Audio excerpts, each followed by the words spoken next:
Welcome to the Diversity Pivot Podcast. I'm your host, Julie Kratz, and this season we will be unpacking real trends, hot topics in the workplace around allyship and inclusion.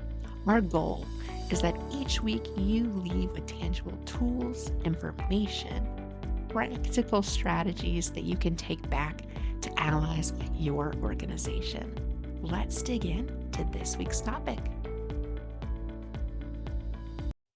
Hi, allies. We're back. The hot topic I wanted to talk to you about this week is again, I know we've been talking about pushback, how to handle pushback, DEI, how to get the budget we need.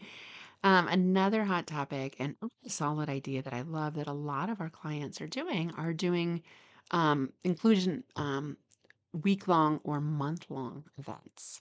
And underscore here, it's not an event. Please don't hear me the wrong way. It's not a week or a month.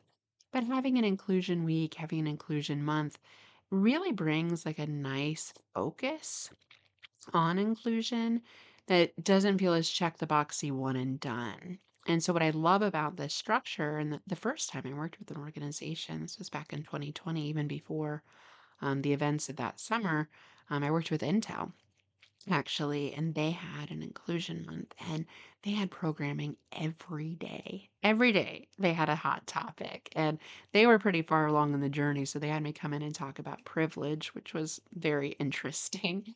But just for example, I'm seeing a lot more companies, especially global companies, doing that now, which is exciting. So I want you to think about how this concept could work at your company, your organization, with your team. Anyone could do this. Ideally, this would be a organizational effort. But think about this as, what month of the year are we a little lighter? Where do we have less workload? Where do we have more creative spirit? And for some of the clients, the fall gets really busy. I know the fall this time of year has been very busy, but kicking off strong, if you think about going into 2024, January is tough because everyone's coming back. February is Black History Month. March is Women's History Month. But April is a great opportunity. Celebrate Diversity Month in April. And then October is also a great opportunity for Global Diversity Awareness Month. So just thinking about that, those tend to be great opportunities and even maybe bookends to consider both of those months.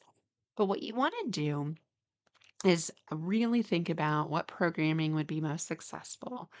What speakers do you want internally and perhaps externally?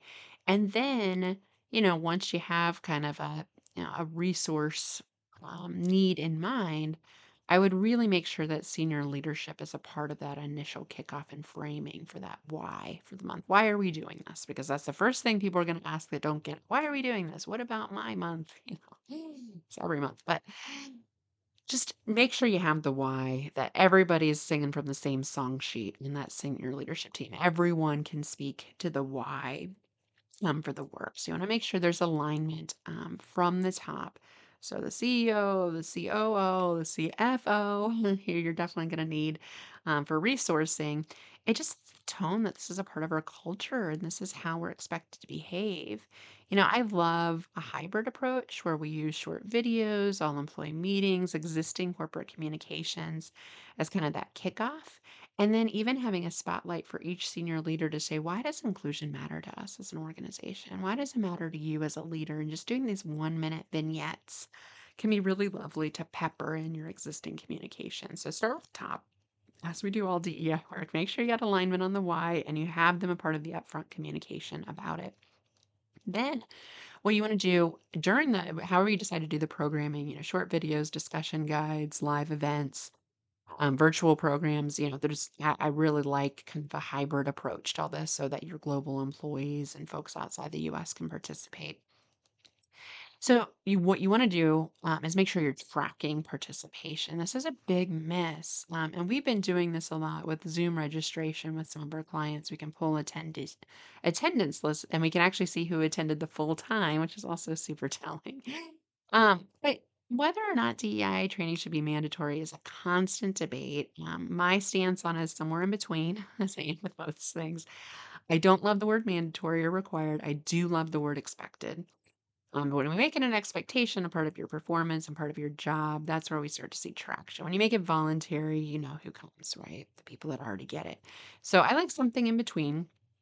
We know that mandatory can create an adverse effect sometimes. So that's been well documented, especially with unconscious bias training, and create a negative impact, not a positive one. So think about your culture, think about what makes sense, encourage people.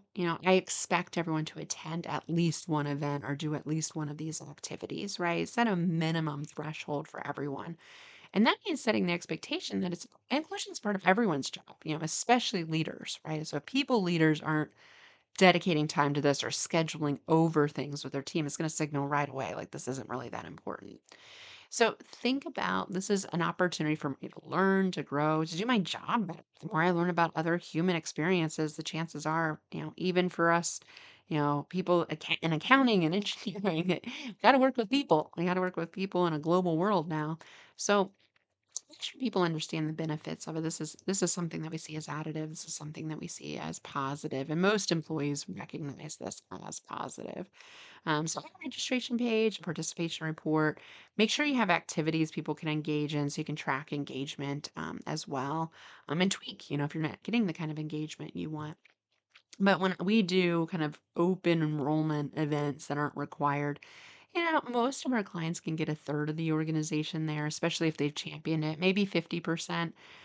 Very rarely do we see numbers beyond that unless the companies that we've worked with are super, super, super committed.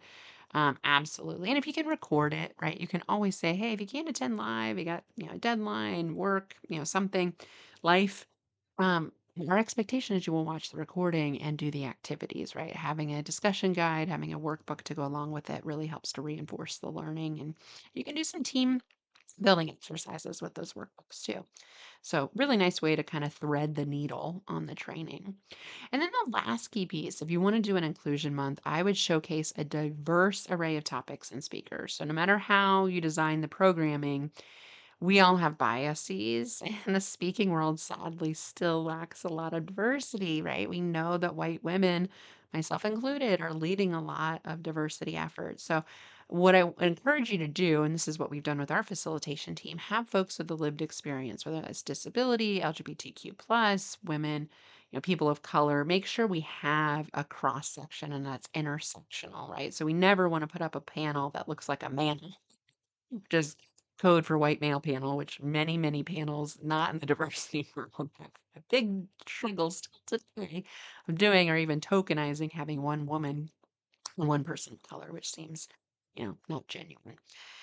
So broaden, other aspects of diversity, neurodiversity, age, class, have a good group of folks that look like the people you want to work with and do business with in the communities we hope to serve. So be really careful with that because a lot of times, if we're not intentional about the diversity of our topics and speakers, we can end up with a like me affinity bias situation, which we all can find ourselves into. So inclusion months really are a great way for genuinely committed organizations to deepen that commitment to DEI.